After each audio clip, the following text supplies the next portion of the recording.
thank you both. You extremely patient. As he said, man, it's Pete Rock. No, what are you talking about? I'm not gonna wait around for Pete Rock. So let's start from the.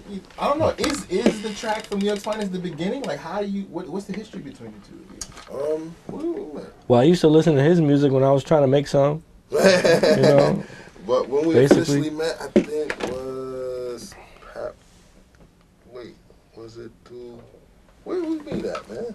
The radio station. Probably. I know it was years ago, but I don't know back. exactly. What it was, but I know that I'm the only outside producer on Pete Rock's new album. That's what I know. Well, you know what I'm saying. You made a beat that I like, man. So, you know what I mean? That's a given. How did that feel, knowing it? What? Come on, man. You gotta articulate it. Come on, man. If you feel it's all about, like, with me, when I make beats, it's always to touch the inner soul. So, like, when I heard that beat, it just did something, made me feel like rhyming. So when I felt like that, I said, I got to get that.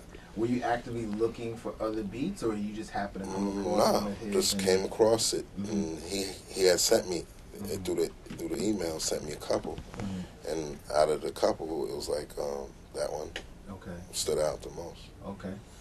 How did you record it? Did you actually go in, or was it just a back and forth process? I actually did it at home. Okay. I got Pro Tools in the studio at home, so I wrote it and I did it at home, and then I wanted him to hear it. I think I sent it to you. And I started playing the rough version on the radio. So I was like, you know what? I was like, I gotta finish it off. This definitely got to be on the album. Now I'm playing it on the radio. Yeah, I gotta finish it off. Shit. It came out to be a real nice mix. Not to he didn't find the real beat, so I had to 2-track it. Yeah, I never tracked the beat. I just made it. It was a 2-track. Basically when you make a beat, you have to track out all the different sounds, and sometimes I just don't do that. You know what I mean? So I just do a 2-track. I'll get a mix of it. Yeah. Partly that comes from not wanting to have somebody mess with the mix. Because I gave your sounds either. Right. To have somebody have that kick and that snare. That wasn't the case here. You know what I'm saying? We trade sounds all the time. Yeah. But I happened to not track this beat out. So he was like, yo, let me get the Pro Tools to the joint. You know what I'm saying? So I could do my mix to it. I was like, man, I don't got it, man. I mean, but I know you can work wonders with that 2-track thing. You know what I'm saying? I know you got it, though. I know you can do it. And I could tell that he did it in a mode, because when I mixed it, it just sounded too perfect. And I'm like, yeah, he knows what he's doing. You know what I'm saying? Was just a classic, chop. Yeah. You know what I'm saying? That sample. You know what I'm saying? So. Is it better that way sometimes, just to take the raw, just original, Yeah, I feel it is. Yeah. It's always good to do it raw, but in the game we in today, we gotta play stuff over. People, like, if you have a sample that's dope and the artist likes it or whatever, but if we can't clear the sample, we just gotta redo it and play it. There's a lot of, with technology, like the replay guys. I got like 3 or 4 replay guys. Just amazing now, man. Like stuff they could do. You know what I'm saying, with plugins and all that. Like it's sound better than the original. For real. Sound better than the sample. Making sounds up. Just making up stuff. Yeah. Man. But when do you decide that, this sample, this sounds too good, and I'm going to put it out anyway? Because you were talking earlier about, sample clearance. Right. Can be a real pain in the neck now.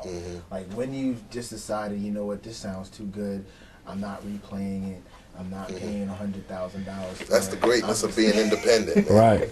Speak on that, actually. You know what I'm saying? It's just like, there's some certain songs that, you can't clear. You just kind of decipher it, make a decision and say, you know what?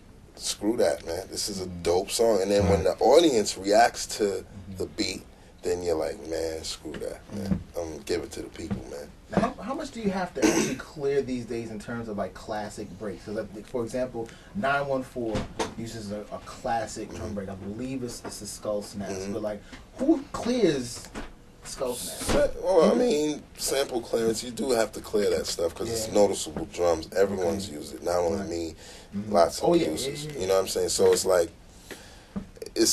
just one of those drums that people will always be using. But see, I'm thinking because so many people use it all the time, Yeah. it's like, well, why do you gotta go back? The kick, the snare, the hi-hat, because, you know, it's just, if you're an anal producer like me, each snare sounds different. You know, each hi-hat and kick sounds a little different. If you catch them in the right spots, you can and disguise it, and you know. You And got those new are drums. those are the people that the record companies hire as musicologists to do and this. say, right, and say, oh, I know that snare. That snare is from.